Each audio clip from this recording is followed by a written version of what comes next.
네, 강프로입니다. 자, 현대차 보겠습니다. 현대차가 지금 4% 정도의 강세 구간에 있죠. 자, 근데 60일 이평선을 이탈하고 나서 반등을 합니다. 보통 기술적으로 보는 사람들은 이렇게 봐요. 60일 이평선을 이탈하면 뭐 추세가 이탈됐다, 뭐 이런 식으로 보는데 그게 문제가 아니라 추세를 형성하는 부분에 대한 이해가 잘 안 되어 있어서 그렇습니다. 이게 무슨 얘기냐면요. 주식은 지금 좋아서 올라가는 게 아니에요. 기대감을 가지고 올라갑니다. 그리고 실제 지금 좋아지는 부분, 그렇죠? 좋은 부분이 있고 그 좋아지는 부분이 뭐 실적으로 반영이 되고 있다, 뭐 호재가 빵 터졌다 이러잖아요. 그럼 고가에서 매물 맞고 떨어집니다. 이건 어쩔 수가 없죠. 기대감에 의해서 주가가 올라가야 아직 벌어지지 않는 일이잖아요. 이미 벌어진 일은 우리가 보고 있는 주가에 모두 반영이 되어 있다. 만약에 뭐 어떤 호재가 나와서 또는 뭐 어떤 이슈에 의해서 뭐 3% 올라가고 5% 올라간다. 이런 부분 있을 수 있거든요. 근데 3에서 5% 정도의 수익으로 만족이 됩니까? 안 되죠. 그리고 3에서 5%의 수익을 기본적인 목표치로 잡기에는 사실상 주식시장에 대한 위험도가 너무 큽니다. 그렇기 때문에 우리가 시장을 볼 때는 사실상 뭐 3%, 4%, 5% 이런 정도의 뭐 반짝이는 뭐 시세들 이런 것 때문이 아니라 정말 2주 안에 내가 충분히 보유할 수 있을 만큼의 수익 구간으로 들어갈 수 있어야 돼요. 왜? 미래 가치를 반영하는 주식 시장은 변동폭이 상당히 클 수밖에 없는 구조를 갖추고 있기 때문에. 그렇죠? 자, 그러면 지금 조정을 받는 이유가 뭐겠습니까? 앞으로 좋아지는 부분을 여기 1월과 2월 달에 먼저 반영을 했고, 그리고 나서 고가에서 매물을 소화를 다 못했고, 이런 구간에서 반도체가 강했고, 반도체 쪽으로 수급이 몰리다 보니까 자동차 쪽으로는 밀릴 수밖에 없었고, 그쵸? 상대적으로 수급이 빠져나갔을 테니까. 근데 지금 좋아지는 부분에 대한 내용, 뭐 두 가지, 크게 두 가지 정도로 볼 수 있죠. 실적 개선에 대한 부분, 그리고 밸류어 프로그램에 대한 부분, 이 두 가지를 볼 수 있는데, 밸류어 프로그램에 대한 부분은 사실상 그래요. 밸류어 프로그램은요, 주주 가치를 높이자는 그런 목적, 그쵸? 그런 목적 자체가 정부 단에서 나왔다는 것에 대한 좀 긍정 요소를 줄 수 있는 겁니다. 이게 무슨 얘기냐면요. 지금까지는 한국 시장은 주주 가치에 대해서 그렇게 조금 관심이 없었습니다. 그쵸? 근데 이럴 수밖에 없었던 게 주주 가치를 높이기 위해서는 지금 경영권에 대한 부분이 이렇게 세습하는 좀 그런 식으로 가면 안 돼요. 이러면요. 세금에 대한 부분이 걸리죠. 그렇죠? 주가가 높아져요. 그러면 지금은 원래는 주식회사는 뭡니까? 대표. 그렇죠? 뭐 흔히 얘기하는 CEO. 그렇죠? 이런 개념이잖아요. 근데 지금 우리는 뭐예요? 오너. 내 거. 그렇죠? 내 거라는 이름을 쓰려면 아무리 법인이라도 내 거 쓸 수 있죠. 내가 지분을 다 갖고 있으면. 근데 주식시장에 상장되는 순간 그게 뭐가 됩니까? IPO. 공개를 하죠. 공개를 하면서 타인의 자본을 받습니다.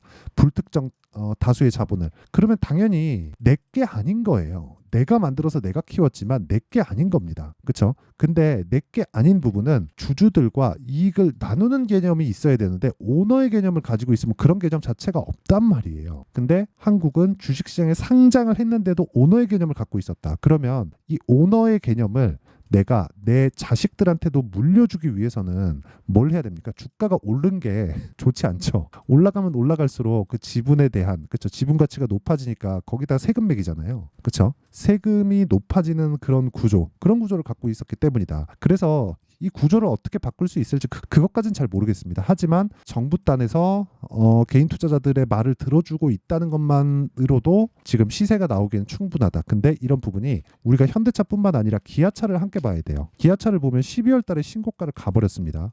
아까 전에 제가 말씀드렸죠. 가격이 먼저 반영한다고. 그렇죠? 이런 부분이 이렇게 나오고 나서 주가가 1월 달 이때 밸류어 프로그램과 함께 추가적인 상승세가 나왔다는 점. 그리고 나서 실적에 대한 확인 과정을 다시 거치고 있다는 점. 그렇죠? 그리고 지금 실적이 좋아지는 부분, 그리고 이게 성장 산업에 속해 있는 부분은요. 기존의 내연기관에 대한 판매나 그런 것들이 아니에요. 그런 게 아니라 전기차에 대한 영향력이 현대기아차가 좀 많이 커지고 있습니다. 실제 뭐 아이오닉 시리즈나 뭐 EV 시리즈나 이런 쪽이 북미 쪽에서 굉장히 큰 호평을 받고 있기 때문에 이런 부분에 대한 내용이 실적으로 반영이 되고 그런 부분을 앞서서 가격이 먼저 반영하고 있는 거다. 여기 12월 달 보면 그런데 이거 조금 땡겨서 보면 그렇죠? 23년도에 반도체 말고 시장이 굉장히 안 좋았는데도 불구하고 어떻습니까? 완성차 쪽도 계속해서 고가를 높여오고 있는 그런 상황이 있다. 뭐 이거 뭐 장기 차트 보면 다들 아시죠? 2010년 이후에 계속해서 하락하고 이번에 돌아서기 시작한 겁니다. 그리고 지금 이 구간에는요, 어쩔 수 없이 물량에 대한 부분이 있어요. 그 물량 부담에 대한 부분이 있습니다. 그게 왜 그래요? 21년도인가 21년도였을 거예요. 그때 애플카 이슈가 터지면서 현대기아차가 고가 돌파를 해버렸죠. 이 구간입니다. 요 구간. 그래서 요 구간에 대한 넘기 위한 좀 그런 부분이 있다. 근데 우리는 여기서 주가는 철저하게 미래 가치를 반영하기 때문에 타점을 잡고 가격을 잡아야 된다. 지금 현대차, 기아차 굉장히 좋은 자리에 있습니다. 하지만 확인하고 매수해야 되는 구간이 필요합니다. 그래야 우리가 심리를 안정시키고 꾸준하게 수익 구간을 만들 수 있다. 그렇죠? 그래서 그 타점에 대한 부분, 가격을 어떻게 잡을지 그 내용을 여기 현대차의 가격과 단기 보유 전략으로 제가 내용 준비를 해왔습니다. 단기 뭐라 그랬죠? 2주 안에 수익 전환을 시키지 않으면 심리가 무너져서 매매 자체가 어려워집니다. 2주 안에 수익 전환을 시키려면 뭘 해야 돼요? 가격을 전환시켜야 돼요. 그렇죠? 가격적인 부분을 내가 잘 잡아야 돼요. 이런 부분에 대한 내용이 선행되어 있지 않으면 주식시장은 정말 힘들 수밖에 없고 관련주들의 매매를 할 수 있어야 됩니다. 제가 관련주들을 어떻게 매매했는지까지 타점 공개를 할 텐데 무엇보다 중요한 건 정말 2주 안에 끊어내는 단기 전략이 중요합니다. 이 단타를 치라는 게 아니에요. 스윙급으로 내가 처음에 진입을 해서 충분한 수익 구간에 있으면, 그렇죠? 그러려면 가격을 잘 잡아야 되고 그 충분한 수익 구간에 있으면 뭘 해야 됩니까? 그렇죠? 내가 꾸준하게 다른 종목에 가서도 수익을 낼 수 있는 상황을 만들 수가 있겠죠. 그 내용에 대해서 제가 준비를 해온 거니까 구독과 좋아요 이 두 개 부탁드리고요. 상단에 있는 전화번호로 현대차라고 문자 보내주시면 제가 현대차의 가격과 단기 보유 전략을 공유해 드리도록 하겠습니다. 자, 그러면 시세 원리, 즉 앞을 반영하는 주식시장의 시세 원리에 대한 부분, 그리고 타점에 대한 부분, 2주 안에 털고 나와야 된다는 부분, 그런 내용에 대한 부분을 제가 다 이야기를 드렸으니까 실제 매매가 어떻게 진행되는지 보겠습니다. 자, 현대차를 보면서 뭘 해야 되나요? 당연히 관련주들의 매매를 해야겠죠. 그 관련주들은 뭐가 있나요? 여기입니다. 코리아 FT. 자, 내용 보세요. 그렇죠? 12월 달에 기아차가 신고가를 갔고, 그렇죠? 그러면서 관련주들의 움직임들이 조금씩 나오고 있죠. 그러면서 1월 달에 뭐가 나왔습니까? 밸류업 프로그램에 대한 내용이 나오면서 기아, 현대 쪽에 시세가 붙었고, 그러면서 더 많이 올라간 건 코리아 FT입니다. 그렇죠? 어딘지 아시죠? 자동차 부품주입니다.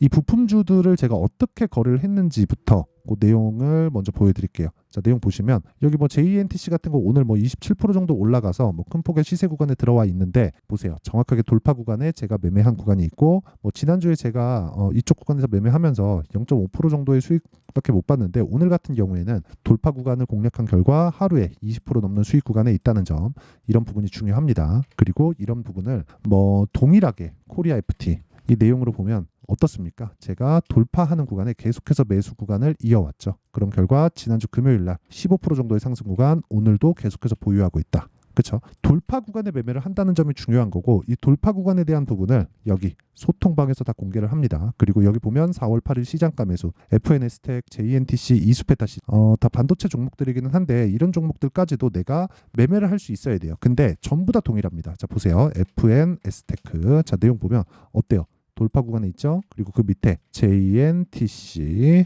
어때요? 돌파 구간에 있죠. 정확하게. 그리고 그 밑에 이수페타시스 오늘 뭐 큰 폭으로 상승을 하고 있는 건 아니지만 돌파 이후에 눌림목 구간에 있죠. 자, 이런 구간에 내가 확인하고 매수할 수 있는 타점을 이해하는 것이 중요합니다. 그리고 그런 부분을 소통방에서 공개를 하지만 자, 내용 보세요. 4월 8일 시장가 매수 8시 47분, 시장가 매수 8시 47분 모두 장 시작 전에 공개한다. 왜? 고가 돌파에 대한 부분은 이미 정해져 있는 거잖아요. 확인하고 내가 매매를 하는 거잖아요. 그렇죠? 이런 부분이 중요하다는 거예요. 이 내용에 대한 이해가 되어 있지 않으면 진짜 주식시장은 어려워질 수밖에 없고, 이런 부분을 제가 소통방에서 공개하고 있으니까 구독과 좋아요 이 두 개 눌러주시고요. 상단에 있는 전화번호로 소통이라고 문자 보내주시면 제가 소통방 입장 링크를 순차적으로 공유를 해드리도록 하겠습니다. 자, 그러면 내용 정리 한번 할게요. 주식시장은 이렇게 왜 올라간다고요? 미래 가치를 반영해서 미래가 좋아지는 부분에 대한 내용을 가격이 먼저 반영하니까, 그럼 그 가격적인 부분에 대한 내용이 올라가는 종목이라는 건 뭐예요? 앞으로 실적이 좋아질 수 있다, 앞으로 호재가 나올 수 있다, 이런 내용이에요. 그러니까 호재를 찾아다니고 차트를 보는 게 아니라 차트, 즉 가격을 보면서 내가 앞으로 나올 호재를 그 뒤에 찾는 겁니다. 그렇죠? 이 순서 반드시 기억하시고, 이런 부분을 제가 소통방에서 공개를 하고 있다. 왜 그런지 아시죠? 미래 가치를, 그렇죠, 앞으로 좋아질 부분을 가격에 반영하면서 딛고 가는 거니까. 그러면 이 내용에 대한 부분을 지금 상황에 대입해 보면 어떻게 될까요? 지금 강한 종목이 4월과 5월 달에 주도주가 된다. 그쵸? 그 종목군들을 어떻게 분류하고 어떻게 판단해서 어떻게 매매할지를 제가 다 이해를 시켜드리도록 할 테니까 영상 끝까지 시청하시고요. 모든 분들이 성공 투자하셨으면 참 좋겠습니다.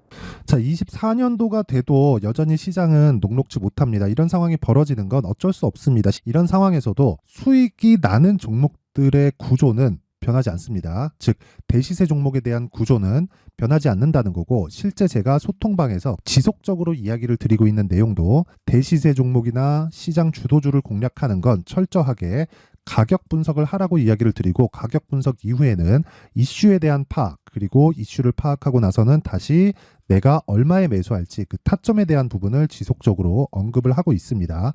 자, 근데 생각해 보세요. 1월 달에 시장이 굉장히 어려웠습니다. 어려운 상황에서의 어떤 종목들이 강했냐 보면 반도체와 그리고 바이오입니다. 자, 실제 여기 보면요. HLB에 제가 실제 매매한 내용을 띄워놓고 보여드리고 있는데, 1월 22일부터 매매를 시작해서 4일 동안 31%의 수익 마감이 됐고요. 그리고 여전히 신고가 종목입니다. 자, 그리고 그 다음 어보브 반도체, 이름을 보시다시피 반도체 종목이죠. 그리고 AI 반도체는 지속적으로 강세를 보이고 있습니다. 이 종목도 신고가를 먼저 달성한 이후에 제가 21%의 단기간에 21%의 큰 수익을 내고 마감이 됐습니다. 다시 재공략을 준비하고 있고, 이런 부분은 소통방에서 다 공유를 해드립니다. 자, 그리고 그 다음 코세스. 자, 코세스 같은 종목도 당연히 그쵸, 신고가 종목이고요. 그리고 반도체 종목입니다. 이 종목도 영업일 기준에서 이틀 동안 대략 한 15%의 수익 마감이 됐습니다. 내용을 한번 보시면 어떻습니까? HLB를 포함해서 뭐 30%, 20%, 뭐 15% 이런 식의 수익이 지속적으로 발생하고 있는데, 이 세 종목 모두 다 신고가 종목이고 1월 달에 시장이 약세를 보이고 있는 구간에서도 강했었던 그런 종목입니다. 특징점이 하나 있는데, 그 이슈에 앞서서 가격이 먼저 반영했다는 거죠. 자, 근데 그게 기업 밸류업 프로그램이라고 하죠. 그 종목들도 마찬가지입니다. 오늘은 그 부분에 대해서 이야기를 드릴 텐데, 그렇게 제가 가격을 먼저 보고 이슈에 대해서 파악하는 이유는 결과적으로는 큰 시세를 먹기 위한 사전 준비 작업입니다. 실제로 큰 시세를 먹기 위해서 사전 준비 작업을 했을 때 여기 레인보우 로보틱스 127%, 그리고 ISC 98%, 그리고 한미반도체 97%의 큰 수익을 내는 상황을 만들 수 있습니다. 어떤 식으로 소통방에서 진행됐는지, 그쵸? 그 상황을 제가 이야기를 드린 건데, 이런 상황도요, 당연히 신고가를 공략했을 때 가능한 겁니다. 자, 그러면 이번에도 마찬가지입니다. 그쵸? 정부 주도의 코리아 디스카운트 해소 방안이 2월 달에 발표를 하고요. 그리고 2월 달에 발표된 내용을 토대로 주가가 움직이는 게 아니라 이미 움직인 내용이 있죠. 실제 이 내용은 크게 중요한 게 아니라는 겁니다.